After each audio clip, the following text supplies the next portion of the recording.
বন্ধু বান্ধৱীসকল নমস্কাৰ। আজি এটি খুবেই ধুনীয়া কাহিনী লৈ আপোনালোকৰ মাজলৈ আহিছোঁ। আশা কৰোঁ কাহিনীটি আপোনালোকে শেষলৈকে শুনিব। এগৰাকী ধৰ্ষিতা মোৰ পত্নী। আজি হেঁপাহ পলুৱাই কান্দিছোঁ। কিয় কেতিয়াবা মনৰ ইচ্ছাবোৰ পূৰণ কৰিবলৈ যাওঁতে আহি পৰে হেঙাৰ। কিয় আপোন মানুহবোৰ হৈ পৰে ভয়ংকৰ শত্ৰু। কেতিয়াবা ইমানে দুৰ্বল হৈ যাওঁ যে নিজকে সংযম কৰিবও নোৱাৰোঁ। আবদ্ধ কৰি ৰাখিছোঁ নিজৰ মনটোকে। চকুৰ পৰ্দাত ভাহি উঠিছে সকলোবোৰ। ক'ৰ পৰা যে কি হ'ল। নাজিৰা ঘাটৰ ৰিণী বৰুৱা এজনী উচ্চ শিক্ষিত ছোৱালী, এখন দুখীয়া ঘৰৰ জীয়ৰী তাই। মাক দেউতাকৰ একমাত্ৰ আলোক। সৰুৰে পৰা বহুত কষ্টত ডাঙৰ হৈছে তাই। নীৰৱে মানি লৈছিল অভাৱবোৰ। ৰিণী আছিল বহুত ধুনীয়া। দেহৰ সৌন্দৰ্যতাৰ লগতে তাইৰ আছিল মনৰ সৌন্দৰ্যৰ দৰে অলংকাৰ। তাইৰ প্ৰেমত পৰিবলৈ সেই অঞ্চলৰ প্ৰত্যেকজন ডেকা ল'ৰাৰ মাজত হৈছিল শীতল যুদ্ধ। ৰিণী কাৰোবাৰ মাতত ৰিণী ঘূৰি চাইছিল। অজয় দা কোৱা। একেখন গাঁৱৰে অজয় ৰিণীক কিবা ক'ব বিচাৰিছিল। ৰিণী তোমাক কথা এটা ক'ম। কোৱা।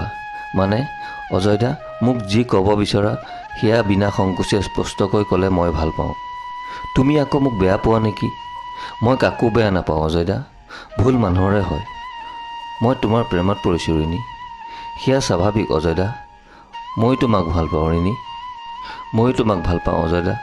অজয়ৰ মনটো যেন আনন্দত নাচি উঠিল। তাৰমানে ৰিণীয়েও তাক বিচাৰে। ৰিণী হবানে তুমি মোৰ পত্নী? অজয় দা তোমাৰ মোৰ এয়া মাত্ৰ ভাতৃ ভগ্নীৰ প্ৰেমহে, বেলেগ নহয়। কিন্তু ৰিণী চোৱা অজয় দা, মোৰ ঘৰখনৰ অৱস্থা তুমি জানা। তেনেস্থলত মই প্ৰেম কৰি নিজৰ মূল্যৱান সময়বোৰ নষ্ট কৰিব নোৱাৰোঁ। মোক ক্ষমা কৰিবা। যদিহে ভণ্টি বুলি ভাবিব পাৰা তেনেহ'লে ৰাস্তা পদূলিয়ে পালে এষাৰ মাত দিবা। ৰিণীয়ে কথাষাৰ কৈ আঁতৰি গৈছিল। সকলোৱে কিয় বাৰু প্ৰেমৰ চকুৰেহে চায়, অন্য চকুৰে চাব নোৱাৰে নেকি? তাইৰ অনুভৱ তাইৰ এতিয়া প্ৰেম কৰাৰ বয়স একেবাৰে নহয়। ইমান দিনে মাক দেউতাকে আনৰ ঘৰত কাম কৰি তাইক শিক্ষাৰ পোহৰেৰে উজ্বলাই তুলিলে। এতিয়া আৰু তাই মাক দেউতাকক কাম কৰিব দিব নোৱাৰে। ঘৰখনৰ সকলোবোৰ দায়িত্ব তাইৰ। দেউতা মাজনী আৰু মা আই। এতিয়াৰ পৰা তোমালোকে আৰু লোকৰ ঘৰত কাম কৰা বন্ধ। তাইৰ কথা শুনি দেউতাকে উচপ খাই উঠিল। কিন্তু মাজনী কোনো কিন্তু নাই দেউতা। এতিয়াৰ পৰা মই ঘৰ চম্ভালিম। তোমালোক ঘৰতে থাকিবা। মই টিউচনৰ পৰা পোৱা পইচাৰে ঘৰ চলাম। আই তই সেই টকাকেইটা সাঁচিব পাৰিবি। তোৰ বিয়াত কামত আহিব। আমি কাম কৰিব পৰা আছোঁ যেতিয়া। কথা নক'বা মা। যদিহে মোৰ ঠাইত আজি এজন ল'ৰা সন্তান থাকিলে হয়, সি তোমালোকক ইমান দিনে উপাৰ্জন কৰি খুৱালে হয়। গতিকে ময়ো সেয়াই কৰিবলৈ ওলাইছোঁ। এয়া মোৰ পিতৃ মাতৃৰ প্ৰতি থকা দায়িত্ব আৰু কৰ্তব্য। কথাখিনি কৈ তাই ওলাই গৈছিল। হেৰা আমাৰ মাজনী ডাঙৰ হ'ল। তাইৰ মাক দেউতাকক সুখ আৰু গৰ্বত ওলাই আহিল এক অপূৰ্ব হাঁহি। সময়বোৰ বাগৰিছিল। ৰিণীয়ে গোটেই দিনটো কষ্ট কৰিছিল ঘৰখনৰ স্বাৰ্থত, পিতৃ মাতৃৰ মুখত হাঁহি অনাৰ স্বাৰ্থত। আৰু সকলো মানুহৰে প্ৰিয় হৈ পৰিছিল তাই। তাইৰ ব্যৱহাৰ আছিল অতিকৈ নম্ৰ। তাই টিউচনৰ পৰা আহোঁতে সদায় ৰাতি 10 বাজিছিল। তাইক চাবলৈ সেই সময়ত বহুতো ডেকা ল'ৰা ৰৈ আছিল চক বজাৰত আড্ডা মাৰি। হয়তো কেতিয়াবা কোনোবাই তাইক জোকাইছিল, কিন্তু তাইও কেতিয়াও সেইবোৰলৈ ভ্ৰূক্ষেপ কৰা নাছিল। সেইদিনৰ ৰাতি 10 মান বাজিছিল। বৰষুণৰ বতৰ আছিল। এইফালে কাৰেণ্টো নাছিল। মধুকাই ল'ৰাটোক পঢ়াই তাই ওলাই আহিব লৈছিল। ৰিণী মধুকাই কোৱা। বতৰটো বেয়া, তোক অকণমান আগবঢ়াই থৈ আহোঁ ব'ল। নালাগে কাইটি, মই পাৰিম অকলে যাব। কনকলতাৰ দেশৰ জীয়ৰী হয়। তাতে আকৌ সকলো গাঁৱৰ ভাই ককাইৰ দৰে কিহৰ ভয়? ৰিণী তোৰ সাহসক প্ৰণাম। যা তেনেহ'লে। তাই মাত্ৰ এটি মিচিকি হাঁহি মাৰি ওলাই আহিল মধুকাই ঘৰৰ পৰা। কিছু আন্ধাৰ নামিছিল। আকাশখন কলীয়া ডাৱৰে ঢাকি ধৰিছিল। তাই মোবাইলৰ জোনাকীপুৰৰ পোহৰৰ নিচিনা সামান্য পোহৰটি লৈ আগবাঢ়িল। সিহঁতৰ গাঁৱৰ হাবিতলীয়া লুংলুঙীয়া সৰু ৰাস্তাৰে। তাইৰ মনটোত আজি ঠাইখিনি কিবা বেছি জয়াল যেন লাগিছিল। কিয় বাৰু এনে হ'ল? চাগে বতৰ বেয়া কাৰণে। আৰু মানুহবোৰো আজি সোনকালে ঘৰত সোমাইছে। তাই সাহসত আগবাঢ়িল। কিছুদূৰ যোৱাৰ পাছত তাই অনুভৱ কৰিলে তাইৰ কান্ধত কোনোবাই যেন হাত থৈছে। তাইৰ বুকুখন কঁপি উঠিল। তাই চিঞৰিবও যেন শক্তিকণ নোহোৱা হ'ল। এইবাৰ তাইৰ অনুভৱ কৰিলে তাইক যেন কোনোবাই হাতখনত শিকলি লগাই বান্ধিলে। শিয়ৰি উঠিল তাইৰ গা। ভৰি দুখন ভূমিকম্পৰ দৰে কঁপিব ধৰিল। বুকুখন ধক ধক বাজিল। এটা সময়ত তাইৰ মুখ এখনত কাপোৰ এখনেৰে বন্ধা হ'ল। তাইৰ দেহত সমস্ত শক্তি প্ৰয়োগ কৰি চিঞৰিব খুজিও নোৱাৰিলে, কাৰণ তাইৰ মুখৰ শব্দ বাহিৰত ওলাই নাহিল। এনেকুৱা লাগিল তাইৰ যেন সেই মুহূৰ্তত মধুকাই আহি তাইক ৰক্ষা কৰক। কিছু সময়ৰ পাছত তাই ধুনীয়া দেহাতীৰ ওপৰত চলিল অত্যাচাৰ। আন্ধাৰৰ মাজত তাই দেখিছিল 3জন মুখাধাৰী নৰপিশাচ।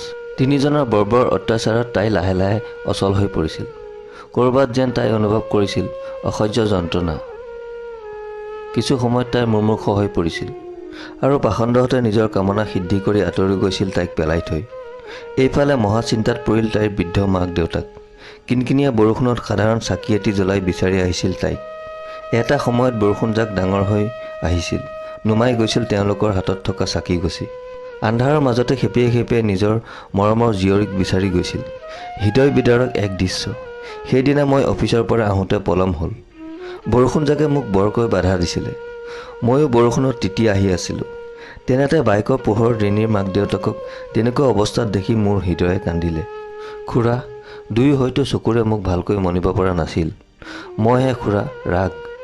বোপা, এই বৰষুণজাকত কিয় তিতিছে? কি হৈছে? আমাৰ আই। ৰিণীৰ মাকে কান্দি দিলে। কি হ'ল খুৰী ৰিণীৰ? ক'ত কি হ'ল জানো, টিউচনৰ পৰা আহি পোৱাই নাই। মই ঘড়ীটোলৈ চালোঁ। গড, 11 বাজি গ'ল। খুৰী, কাৰ ঘৰত গৈছিল? মধুৰ ঘৰত। মই তেওঁলোকক তাতে থৈ মধুকাই ঘৰলৈ ওলালোঁ। হাবিতলিৰ ৰাস্তাটো পাওঁতে ফোনটো বাজি উঠিল। মাৰ ফোন। মা, ক'ত আছ? কৈ। তেনেতে কোনোবা মানুহৰ শব্দ এটি মোৰ কাণত পৰিল। মই ফোনটো আধাতে এৰি মোবাইলৰ টৰ্চটো জ্বলাই চকু ফুৰালোঁ। সেয়া কি, কোনোবা মানুহ যেন লাগিছে। মই বাইকখন থৈ মানুহজনৰ ওচৰ চাপিলোঁ। আৰে ৰিণী, এয়া কি, অৰ্ধনগ্ন অৱস্থাত তাই। মোৰ গাৰ নোম শিয়ৰি উঠিল। মই চিঞৰিব ধৰিলোঁ, ঐ কোন, ক'ত আছ? কিছু সময়ৰ পাছত সকলো মানুহ উপস্থিত হ'ল। সকলোৰে সহযোগত ৰিণী মেডিকেললৈ লৈ গ'লোঁ। ডাক্তৰে DNA টেষ্ট কৰাৰ অন্তত জনালে ৰিণী ধৰ্ষণ কৰা হৈছে। মানুহ কিমান তললৈ নামিব পাৰে। দুখীয়া ঘৰৰ একমাত্ৰ উপাৰ্জনৰ পথক স্তব্ধ কৰি দিলে। তাই ডাক্তৰৰ চেষ্টাত কিছু সুস্থ হ'ল, কিন্তু তাই হীনমন্যতাত ভুগিলে। নাহিবি, সিহঁত আকৌ আহিছে, সিহঁতে মোক শেষ কৰি পেলাব। নাহিবি। ৰিণী, কি হ'ল? আঁতৰি যা, মোৰ সৰ্বনাশ নকৰিবি, মোৰ সতীত্ব হৰণ নকৰিবি। ৰিণী, মইহে। নহয়, তই আঁতৰি যা। ৰিণী, মই ৰাগ, ভালকৈ চোৱা। তুমি? ৰাগ, সিহঁতক আহিব নিদিবা দেই, মোক শেষ কৰি পেলাব সিহঁতে। কি ক'ম, মই শব্দ বিচাৰি নাপালোঁ। ৰিণীক ঘৰত আনিলোঁ। মাক দেউতাকৰ মৰমত ডাঙৰ হোৱা ছোৱালীজনী আজি ধৰ্ষিতা। এতিয়া তাই জীৱনৰ সকলো হেৰাই পেলালে। পেটৰ ভাতমুঠিৰ কাৰণে আকৌ দেউতাকে বৃদ্ধ অৱস্থাত কান্দি কান্দি সংগ্ৰাম কৰিব লগা হ'ল। মই ভাবিলোঁ, ৰিণী এতিয়া ধৰ্ষিতা। যিখন সমাজত তাই ধৰ্ষিতা হ'ল, সেইখন সমাজত কোনোবাই জানো তাইক গ্ৰহণ কৰিব? ক'ব নোৱাৰাকৈ মোৰ মনটো তাইৰ প্ৰতি উৰি গ'ল। তাইক জীয়াই ৰাখিব লাগিব। কিমানজনী ছোৱালী আজি ধৰ্ষিতা হৈ আত্মহত্যা কৰিছে। তাইক তেনে হ'ব দিব নোৱাৰোঁ। মই মাৰ কাষলৈ গ'লোঁ। আজিলৈ মাৰ ওচৰত মূৰ তুলি কথা কোৱাৰ সাহস মোৰ নাছিল, কিন্তু আজি ক'ম। মা, ক, ধৰ্ষিতা ৰিণী হ'ব মোৰ পত্নী। তই পাগল হ'লি নেকি? মই পাগল হোৱা নাই মা। তেতিয়াহ'লে এজনী ধৰ্ষিতাক তই? মা, মই বিয়া কৰাম।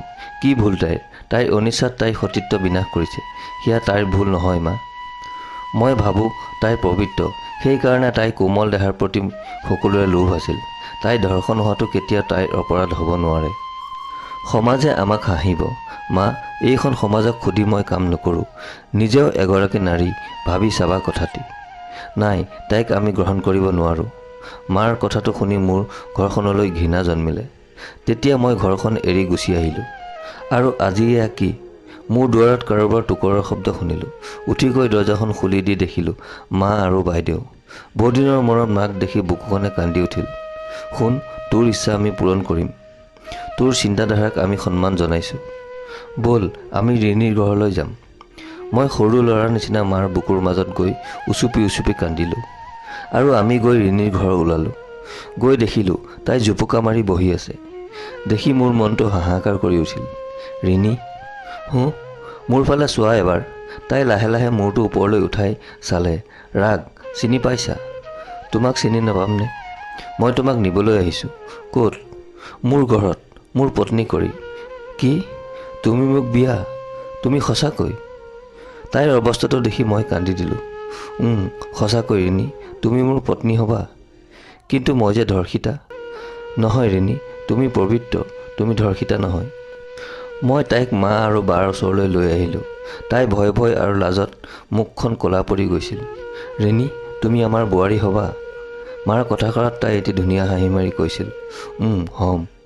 দেখিছিলোঁ তাইৰ পিতৃ মাতৃৰ মুখতো হাঁহি। মই বহুত সুখী অনুভৱ কৰিছিলোঁ, কাৰণ তেওঁলোকৰ সুখৰ হাঁহিটো চাবলৈ মই অপেক্ষা কৰিছিলোঁ। মোৰো মুখেৰে নিগৰিল এটি প্ৰশান্তিৰ হাঁহি। বন্ধু বান্ধৱীসকল, আজিৰ এই কাহিনীটো শুনি কেনে পালে কমেণ্ট কৰি নিশ্চয় জনাব। যদি ভাল পালে তেনেহ'লে ভিডিঅ'টিত এটি লাইক কৰি দিবলৈ নাপাহৰিব। আৰু চেনেলটো যদি প্ৰথম ভিজিট কৰিছে তেনেহ'লে চেনেলটো ছাবস্ক্ৰাইব কৰি বেল আইকনটো প্ৰেছ কৰি থ'ব, নিতৌ এনেধৰণৰ কাহিনী পাই থাকিবলৈ। আজিলৈ আহোঁ, আকৌ লগ পোৱাৰ প্ৰতিশ্ৰুতিৰে।